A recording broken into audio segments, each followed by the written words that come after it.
Hello అండి, welcome to my channel. ఈరోజు వీడియోలో నోట్లో ఇలా వేస్తే అలా కరిగిపోయి కస్టర్డ్ డబుల్ కా మీఠా రెసిపీని చూపించబోతున్నానండి. ఇది చాలా టేస్టీగా ఉంటుంది, మీరు కూడా ఒకసారి ట్రై చేయండి. ముందుగా బ్రెడ్స్ని తీసుకొని దాన్ని ఇలా మీకు నచ్చిన షేప్లో కట్ చేసుకోండి. ఇలా ట్రయాంగిల్లో అయినా రెక్టాంగిల్లో అయినా ఎలా అయినా పర్లేదండి. మీకు చివర్లు ఇష్టం లేకపోతే వాటిని కూడా కట్ చేసేయచ్చు. ఇప్పుడు స్టవ్ మీద ఒక కడాయిని పెట్టుకొని అందులో ఒక స్పూన్ వరకు నెయ్యిని వేసుకొని అది కరిగిన తర్వాత మనకు నచ్చిన డ్రై ఫ్రూట్స్ని వేసుకొని వాటిని దూరగా వేయించుకోవాలి.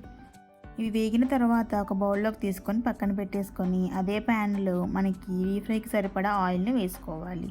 తర్వాత బ్రెడ్ ముక్కల్ని ఒక్కొక్కటిగా వేయించుకోవాలన్నమాట. ఇలా ఈ బ్రెడ్ ముక్కలన్నీ బ్రౌన్ కలర్లోకి వచ్చిన తర్వాత వీటిని తీసేసుకొని పక్కన పెట్టేసుకోవాలి.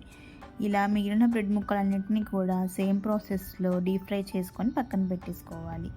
వీటికి ఆయిల్ ఎక్కువగానే పడుతుందండి, ఎందుకంటే బ్రెడ్ ముక్కలు ఆయిల్ని బాగా పీల్చేస్తాయన్నమాట. ఇప్పుడు మరొక ప్యాన్ తీసుకొని అందులో 1 కప్పు వరకు మిల్క్ను వేసుకోవాలి. ఈ మిల్క్ అంతా సగం అయ్యేంత వరకు మనం మరిగించుకోవాలండి. ఈ పాలు ఒక పొంగ వచ్చిన తర్వాత దీనిని ఒక 3 టేబుల్ స్పూన్ల వరకు ఒక బౌల్లోకి తీసుకొని పక్కన పెట్టేసుకోండి.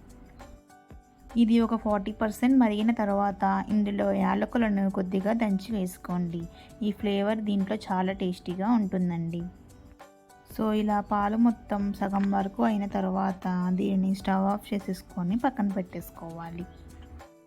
ఇప్పుడు స్టవ్ మీద ప్యాన్ పెట్టుకొని అందులో 1/2 కప్పు వరకు పంచదారని వేసుకొని 1/2 కప్పు వరకు వాటర్ని వేసుకున్న తర్వాత ఈ వాటర్లో పంచదార పూర్తిగా కరిగేంత వరకు మరిగించుకోవాలి.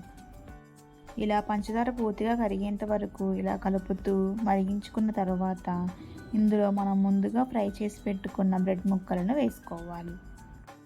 మీరు షుగర్ సిరప్ చేసుకునేటప్పుడు ఈ బ్రెడ్ ముక్కలకు సరిపడా షుగర్ సిరప్ని తయారు చేసుకోవాలండి. నేను 6 బ్రెడ్ ముక్కలకి 1/2 కప్పు వరకు షుగర్ని వేసి 1/2 కప్పు వరకు వాటర్ని వేసాను కదా, మీరు కొంచెం ఎక్కువగా తీసుకుంటే అడ్జస్ట్ చేసుకొని వేసుకోవాలి.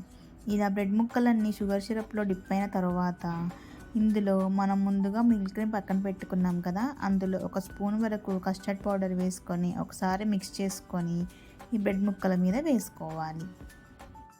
ఈ కస్టర్డ్ మిల్క్ వలన ఈ స్వీట్ రెసిపీ ఇంకా టేస్టీగా తయారవుతుందండి. ఇప్పుడు ఇందులో మనం ముందుగా కాచి చల్లార్చుకున్న మిల్క్ని వేసుకొని మరలా కస్టర్డ్ మిల్క్ని కూడా వేసుకోవాలి.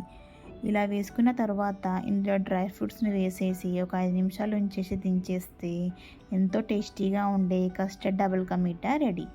దీనిని కొద్దిసేపు ఫ్రిడ్జ్లో ఉంచేసి తినేస్తే ఇంకా టేస్టీగా ఉంటుందండి. సో ఈ సింపుల్ కస్టర్డ్ డబుల్ కా మీఠాని మీరు కూడా ట్రై చేసి ఎలా ఉందో కామెంట్స్లో చెప్పండి. ఇలాంటి ఎన్నో రుచికరమైన వంటల కోసం నా ఛానల్ని సబ్స్క్రైబ్ చేసుకోండి. Thank you for watching.